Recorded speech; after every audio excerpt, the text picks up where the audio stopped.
What's up everybody and welcome to the Knight Power Armor. This is a brand new power armor mod created by M150. He's also the guy that made the Melon Cider and the Super Mutant Workshop and a few other mods here and there. You may have heard of him before, but in my opinion this is definitely going to be his best mod so far. So first and foremost, how do you get the power armor? Well, you're going to travel over to this place called the Nahant Chapel. It's actually right next to the place where you get the submersible power armor, and once there you'll find this actually really cool looking chapel. Go to the second floor, which you'll find a staircase in the back of the chapel, and then you'll find a case holding 3 of each of the items that come with this mod. So now let's take a closer look at the power armor itself. As you can see, it does have a helmet that is very tall. Originally I thought this was really weird, but it definitely has grown on me a little bit since playing around with the mod. And then of course, obviously it just has knight armor. It does have some cool embroidery on there, and you could actually see like rust or blood stains. I'm gonna go with blood stains because I think that's a lot cooler. All over the armor, and then around the edges there are some rust marks. I'm actually surprised no one's made a power armor like this before, and actually seeing it in action, it does look really good. I didn't realize how good knight armor would work as a power armor. It definitely gives you a very bulky and plated feel, which I do really like, and I think it fits really well with the theme of the armor. Both the model and the texture of the armor are really good, so definitely strong suits there. And then let's get to the weapon. So it adds a mace into the game, following the same kind of theme as the regular armor. By theme I basically mean the color scheme, and then it does have that little embroidery on it again. It's a very powerful weapon and definitely fitting for what the armor is. If you have some of the upgraded melee perks, you'll definitely one-shot or two-shot enemies, or at least non-legendary enemies. Overall, the power armor does look really good, and actually probably one of the best ones out there right now.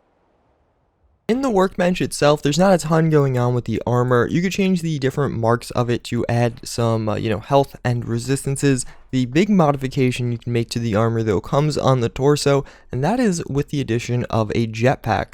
And yeah, it adds in massive wings to the armor, and I leveled up off of that.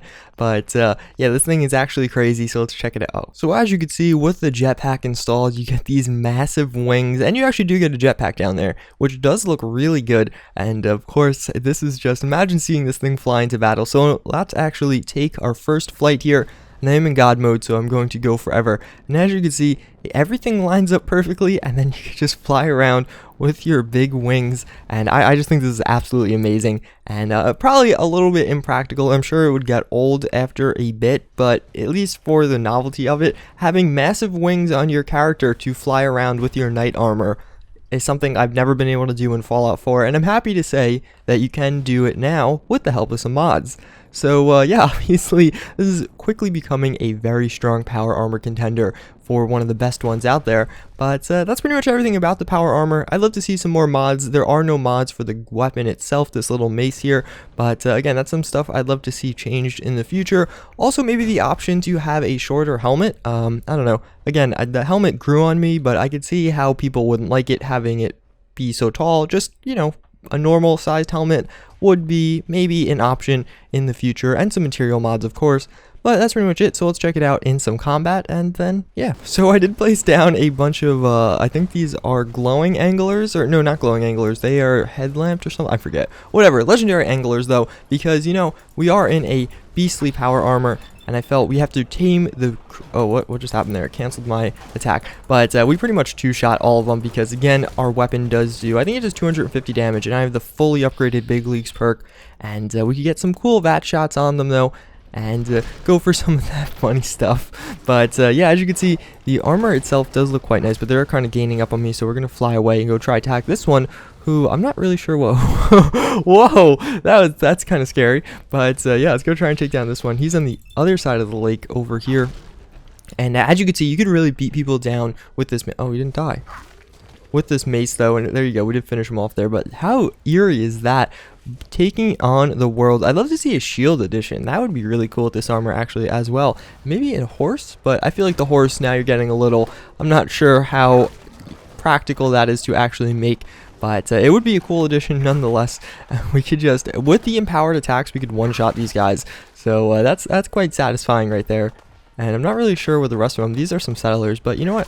Screw you, settlers. And we took out both of them there. Yeah, that's another thing with this mace. It is a large mace, so I was kind of, before doing some testing, you can very easily take down multiple enemies with a single swing. So let's try and take this guy down. Oh, I missed. All right, let's try one more time. Oh. Nope. Okay. All right. You're starting to piss me off there, bud. Oh, alright, we'll just use Vats because apparently I'm not good enough to use that. And let's see, I should aggro the Settler soon.